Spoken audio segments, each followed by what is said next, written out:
নমস্কার, আমি শ্রীকৃষ্ণ নার্সারি থেকে।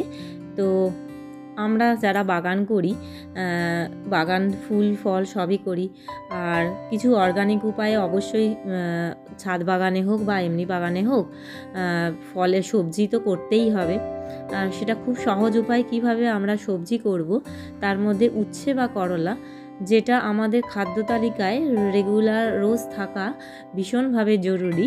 কারণ করলা বা উচ্ছে যাই বলুন না কেন, তার কত কি গুণাগুণ সেটা নিয়ে আজকে আলোচনা অবশ্যই করব না আমরা এই ভিডিওতে।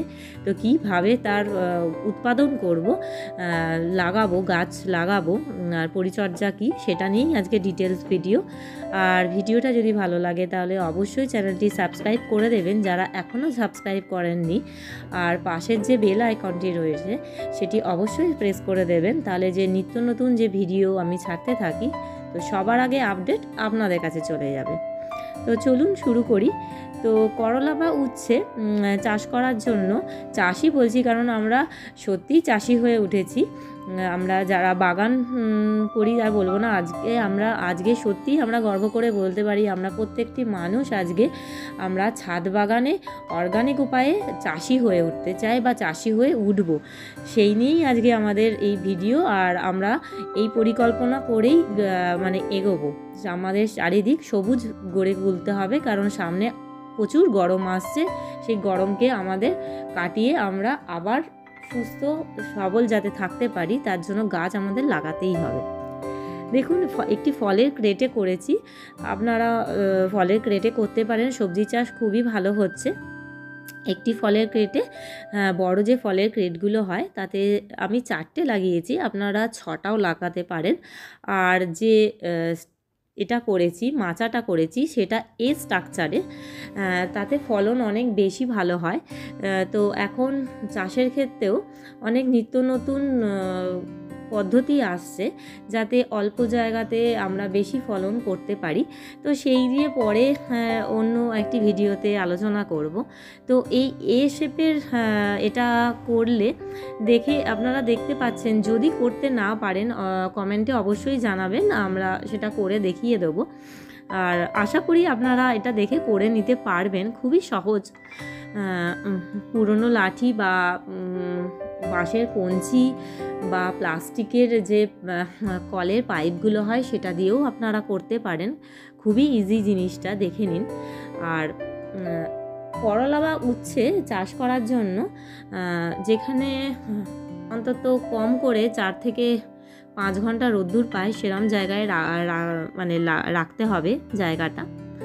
আর মাটি সাধারণ বাগানের মাটি, তবে মাটিটি একটু আগের থেকে তৈরি করে রাখতে হবে, দোআঁশ মাটিতে ভালো হয়।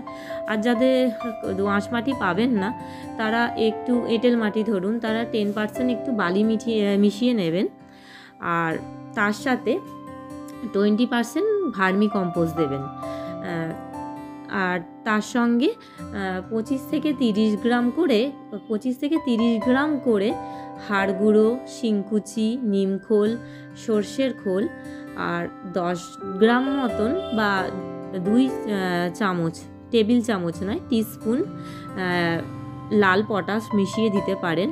মাটিটাতে ভালো করে মিশিয়ে একটু জল দিয়ে, ছিপছিপে জল দিয়ে, বেশি জল না, ছিপছিপে জল দিয়ে মাটিটা রেখে দিলেন একটু কিছুদিন, আবার কয়েকদিন পর আবার একটু জল দিয়ে আবার রেখে দিলেন। এইরকম কম করে অন্তত 20-25 দিন আগে যদি মাটিটা তৈরি করে রাখতে পারেন তাহলে খুব ভালো কিন্তু আপনার ফলন হবে।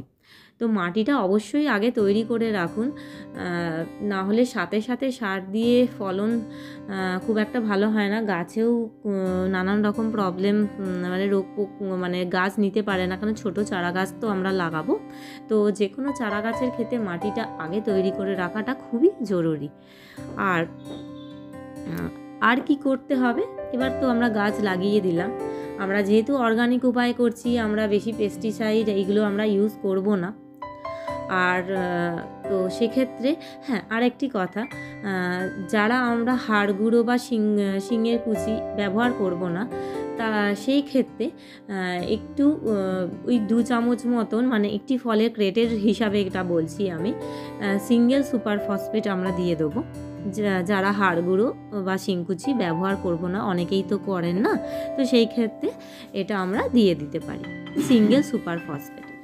তো এবারে আমি পোকামাকড় বা রোগ যেটা আমি বলছিলাম, তো আমরা যেহেতু অর্গানিক উপায়ে করছি, তো আমরা পেস্টিসাইড ইউজ করব না। তো আমরা প্রত্যেক সপ্তাহে নিম অয়েল স্প্রে করব গাছে ভালো করে। আর প্রত্যেক সপ্তাহে কিন্তু 7 দিন অন্তর আমরা নিম অয়েল অবশ্যই স্প্রে করব। আর মাসে 2 বার বা 15 দিন নিম অয়েলটা সবসময় বিকেলের দিকে করার চেষ্টা করবেন। আর ভালো ফলনটা যাতে হয়, আর আমি সুপার সোনাটা নিয়ে আমার চ্যানেলে একটি ভিডিওও আছে, সেটার আমি লিঙ্ক দিয়ে দেবো, যারা দেখেননি দেখে নিতে পারেন। কারণ সুপার সোনাটার অনেক কাজ আছে, শুধু তো একটি ভিটামিন নয়, রোগ প্রতিরোধ ক্ষমতাও অনেক ক্ষেত্রে সে দূর করে। তো আপনারা একবার ভিডিওটা একটু সময় করে দেখে নেবেন। আর তাহলে মাসে 2 বার আমরা সুপার সোনাটা ইউজ করব, সেটা সকালের দিকে করার চেষ্টা করবেন। আর পরিমাণটা হচ্ছে 1 লিটার জলে 30 ফোঁটা, আর সঙ্গে কিন্তু স্প্রেডার বলুন, স্টিকার বলুন বা আঠা যেটা পাওয়া যায়, সেটা অবশ্যই কিন্তু 1 লিটার জলে 15 ফোঁটা দিয়ে তারপর স্প্রে করবেন। নিম অয়েলের ক্ষেত্রেও কিন্তু সেটাই হবে, একই পরিমাণগুলো আমি স্ক্রিনে লিখেও দেব। তো এইটুকু করলে আশা করছি ফলন খুব ভালো পাবেন। আর সকালের দিকে গাছগুলো পারলে একটু ধুইয়ে দিতে পারেন, তাতেও রোগ পোকার পরিমাণ অনেক কম থাকে, আর গাছ অনেক এই গরমে সতেজ সুন্দর থাকে। তো আজ এই পর্যন্তই ভিডিওটি। আবার একটি নতুন ভিডিওতে আপনাদের সাথে দেখা হবে। সকলে ভালো থাকবেন।